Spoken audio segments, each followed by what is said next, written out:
Hello and welcome to another video at my channel, and today we will be reading our book A Tale of Two Cities, which I'm very excited to read. So it is written by Charles Dickens. So without further ado, let's get started. A Tale of Two Cities by Charles Dickens, introduced by Rhodey Doy, abridged by Linda Jennings. Introduction by Rhodey Doy. Charles Dickens wrote A Tale of Two Cities when he was 47. Most importantly, I read it when I was 11. I remember it clearly, I think. That's the problem with memory. We think we remember, but how can we be certain if we're not just making it up?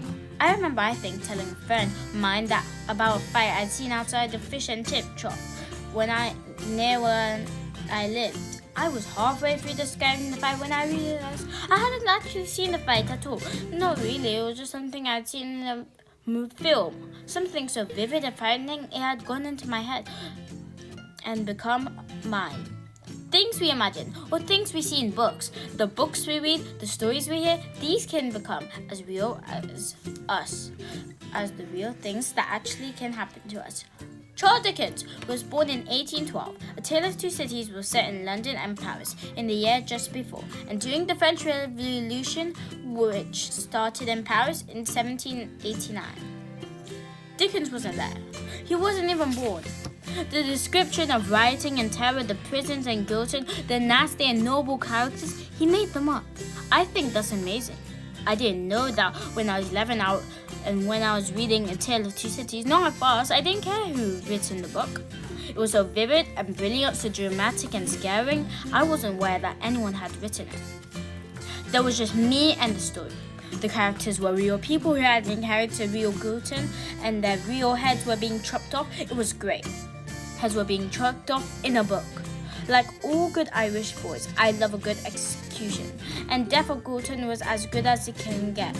As exciting and absolutely terrifying. Carts, trembles, full of people were being pulled through the crowds, streets of Paris to guillotine. Women sat knitting while they watched, knitting like my mother, and that wasn't all.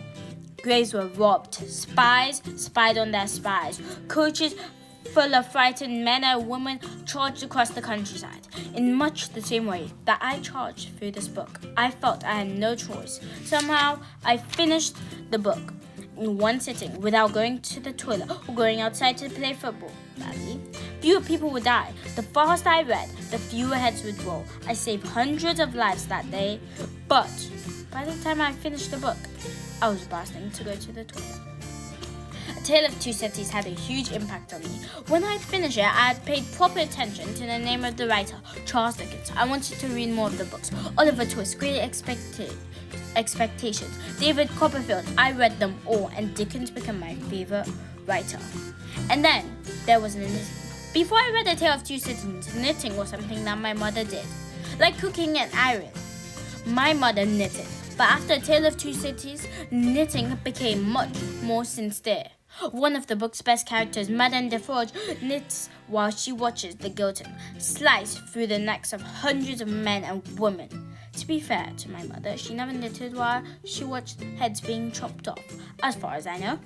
Early in this book, she, Madame Defarge, not my mother, knitted the names of her enemies in whatever garment she was knitting. She even knitted the name of a spy, John Bassett, that she was talking to. The knitting is a code, death sentence. Hidden in the wall is a list of people who are going to the guillotine.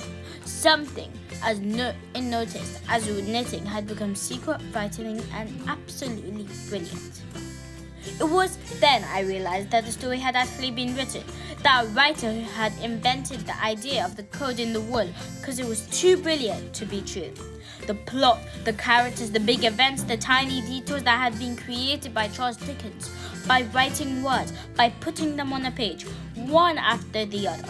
It seemed as simple and inviting as that.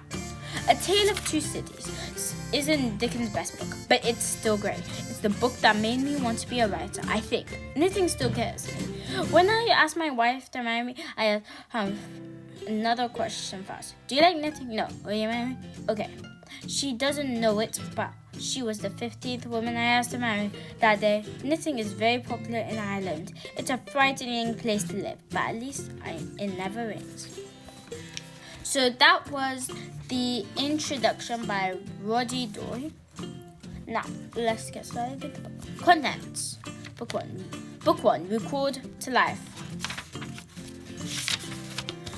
Record to life. Chapter 1. The Pit. It was the best of times. It was the worst of times. It was the age of wisdom. It was the age of foolishness. It was the spring of hope. It was the winter of despair. We had everything before us. We had nothing before us. We all are going directly to heaven. We are all going directly the other way.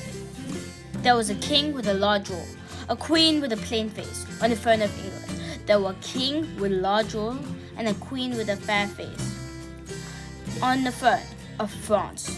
It was the year of our Lord, 1775. France rolled with exceeding smoothness downhill, making paper money and spending it. Under the guidance of her Christian pastors, she entertained herself, besides with such human achievements as sentencing a youth to have his hands cut off, his tongue torn into pincers, his body burned alive because he had not kneeled down in the rain to do honor to the dirty possession of monks. It is likely enough that, rooted in the woods of France and Norway, there was a growing tree when that sufferer was put to death, always marked by the woodman, fate to come down and be sawn into boards to make a certain movable framework with sack and knife in it, terrible in history.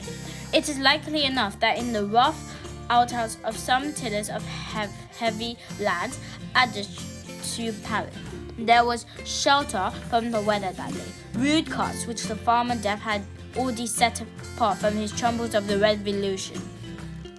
In England, during burglaries by armed men and highway robberies took place in the capital itself, every night families would publicly caution not to go out of town without moving their furniture to upholsters, warehouses for security.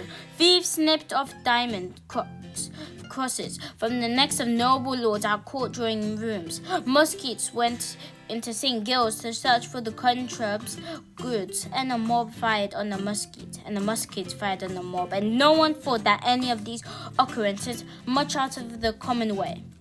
These things, 1,000 like them, came to pass in and close upon the dear old year 1775, environed by death, while the woodman and the farmer worked unheeded.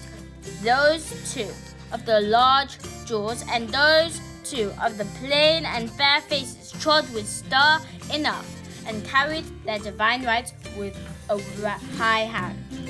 Thus did the year 1775 conduct their greatness, a myriad of small creatures, the creatures of this chronicle among the rest, along the roads that lay before them.